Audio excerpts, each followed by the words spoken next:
Audrey. How are you? I'm well. It's great to see you, Katerina. It's very great to see you. And it's, as I was just reflecting how great technology is, because you and I have been working together on this monthly basis in our women's leadership group. And, it's thanks to technology that, you're in Panama and I'm in Brazil, and we started our friendship and our camaraderie online like this. And we continue to do so with the chapter book that we're writing together. It's very exciting. So, before we get started, of course, I would like everyone who's watching this to know who Dr. Audrey Menard is. So, if you could please tell us a little bit about yourself.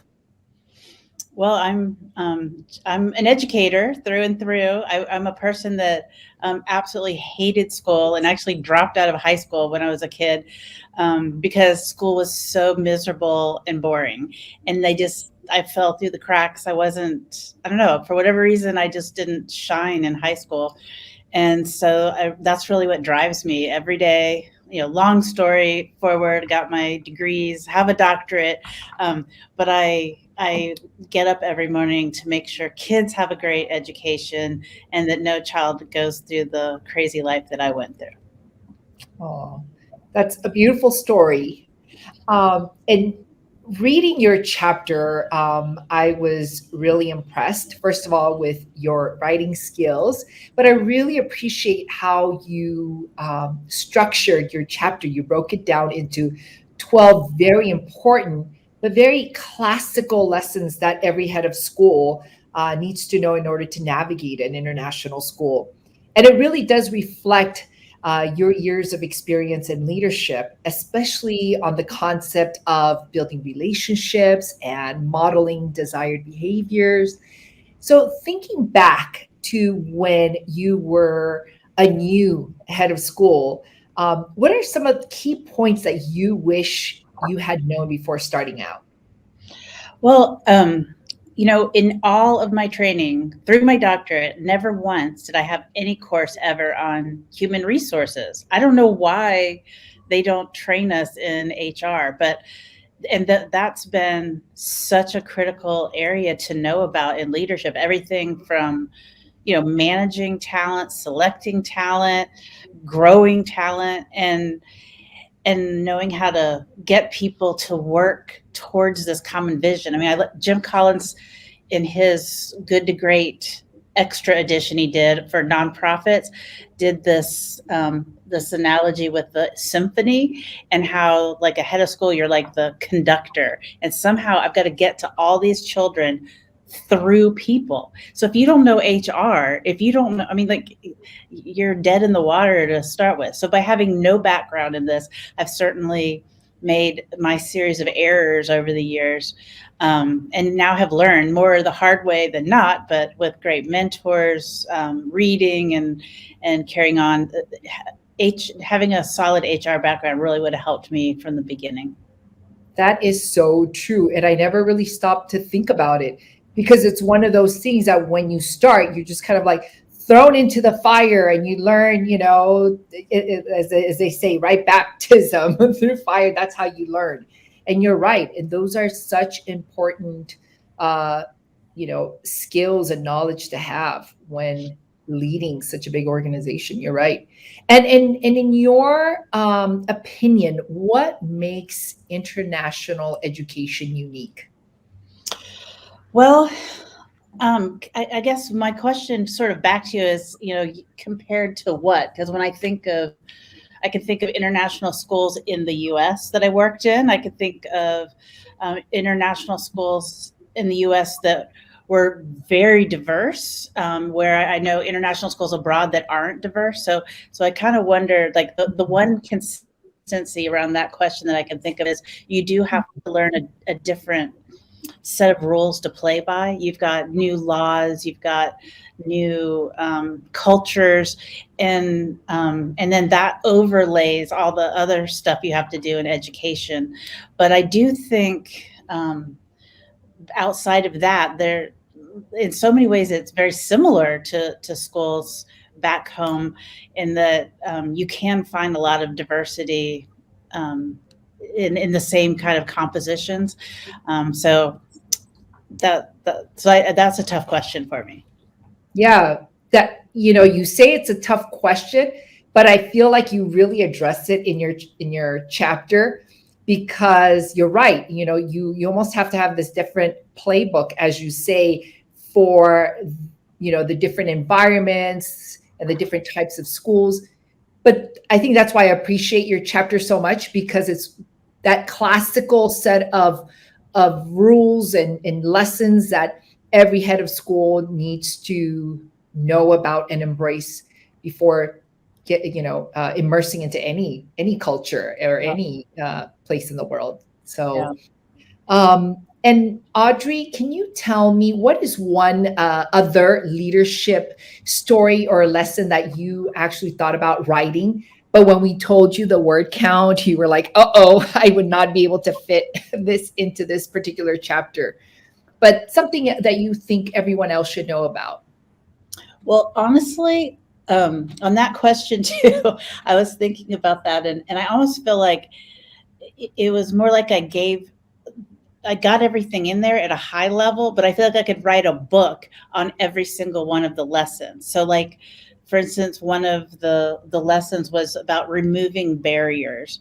That I could give tons of stories about that. Is a very difficult thing to do, and there's so many subtleties to it, and pulling that out of people, because it's nothing that's ever written down. You've got to find these things. That really could be a book. So I feel like any of the topics I could give you deeper and deeper stories on, and it's kind of exciting to consider that prospect. Actually, it was really fun writing the chapter.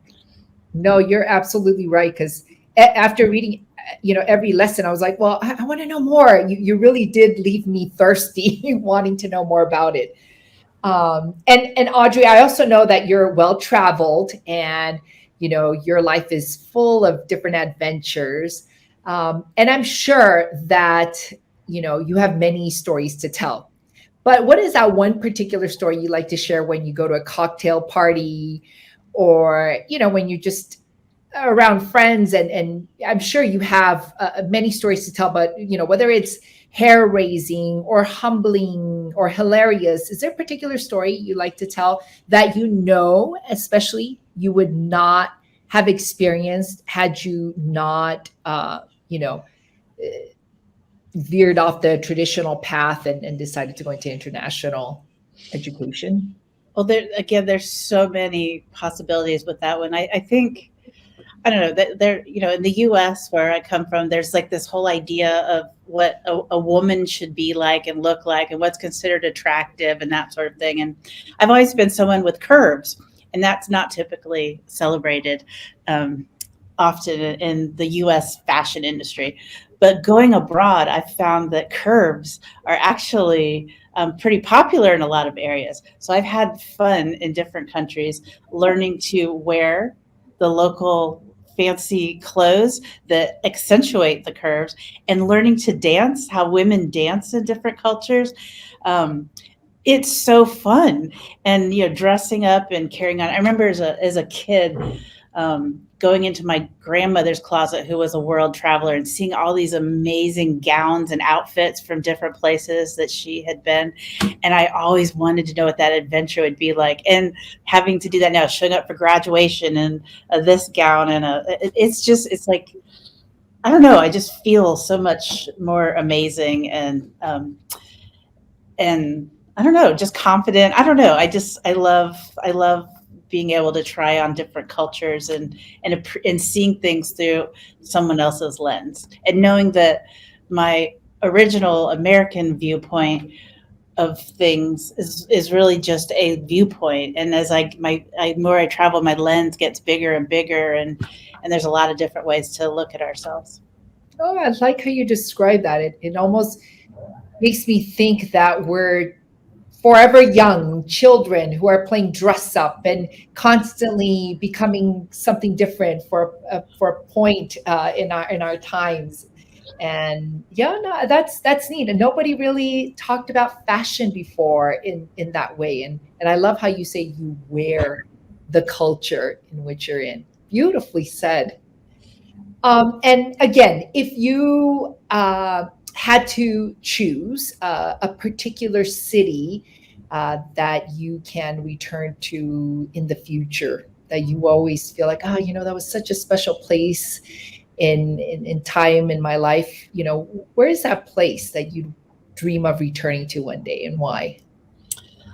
Oh, well, I can narrow it down to Italy, but I've spent a lot of time visiting there. We even thought about retiring there for a while.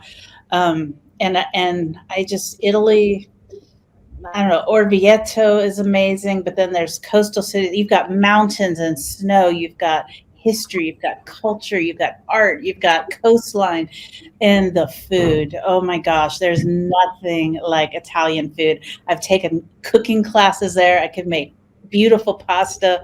I love how they raise chickens so that their eggs are like a deep orange color, the yolks, so that colors the pasta. I just like, there's just no place like Italy. So I think, as much as I have eaten my way through the world, I think my favorite is Italy, somewhere in Italy.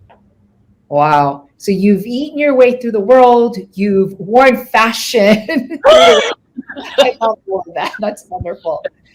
Well, thank you so much, Audrey, for spending a few minutes of your busy life with me. I can't wait for us to publish our book together and to share all the amazing stories and international education lessons with other colleagues around the world.